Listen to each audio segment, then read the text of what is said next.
The Janthir currencies didn't used to be very good when the expansion launched, but now with the new legendary and some items that come out of that legendary, they're very much worth it. So in this video, I'm gonna tell you how you should be using it, and honestly, how you should not be using it as well. Subscribe to the channel for more content like this. Go to my Ko-Fi if you want to support my content. Go to my Twitch to watch me live.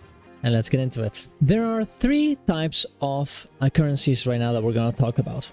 Because honestly, the ores and the flowers and all this other stuff, you can buy them and trade them for gold. So you can just sell them to the trading post. It's really not that big of a deal. There's nothing really you can do with them other than making a legendary that is going to be mattering. And we're going to talk about the legendary anyways. But the big ones are the Curious Merced currency, the Cursed Lowland honeycomb, and the Orsos Oblies.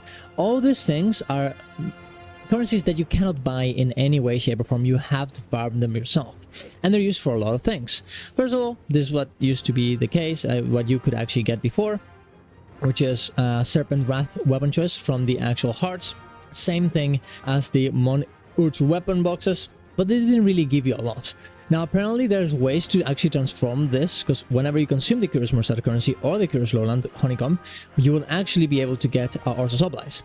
And of course, this can be used to craft different items, but as you can see, you only get around 1 silver each whenever you bet the best things here. And honestly, this is not worth doing at all. What you really should be doing is two things. First of all, this applies for Curious Merced currency and Lowland. You should be trading them weekly for your shards of Janthir Syntri or your shards of Lowland Shore. As you can see here, every honeycomb is around 13 silver. And every shard of Curious Merced currency will be around 21 silver profit. So not bad at all. And you can do it 7 times and get a good amount of gold. You could go for the current cash key, but now that the runestones, the Merced runestones, are not worth anything at all, it's really not worth doing at all. That being said, even though people are doing this still, I don't think you should be doing this because you should be using to make another legendary. The amount of currency you need for a legendary is a lot. You need around 250 of one and then 50 of each. The 250 of one is because you need to get 1250 Orsos Oblies, so that's around 250 of any of these ones if you consume them. So if you use this currencies this way, you'll be making a lot more gold, as if you go and check how much gold you get from making one of these legendaries, this Clove Jar Gear, you'll be getting around 1300 gold profit, which is an insane amount. It might be going down a little bit, it might be going up a little bit. It's really hard to tell right now, but you know, it's always going to be very worth it. And if you can't really go for that, you can always make the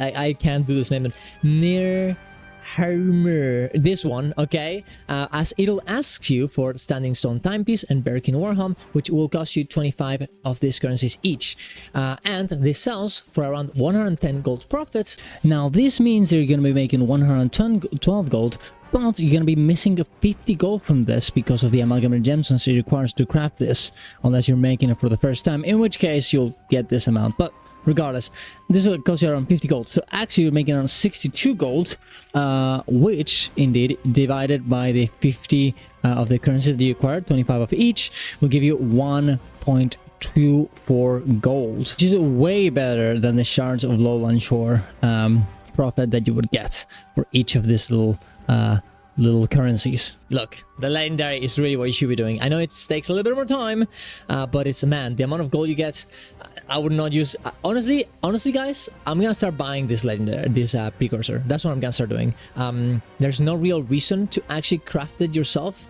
It's way better to just use the currencies to make your own Gift of the Ursus, as it costs you a lot of currency.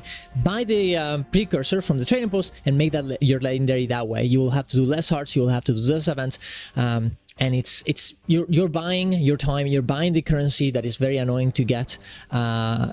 It's just way better, and it'll make you way more gold. That's what actually I'm gonna start doing. I really like doing this spear, so I'm gonna continue doing it.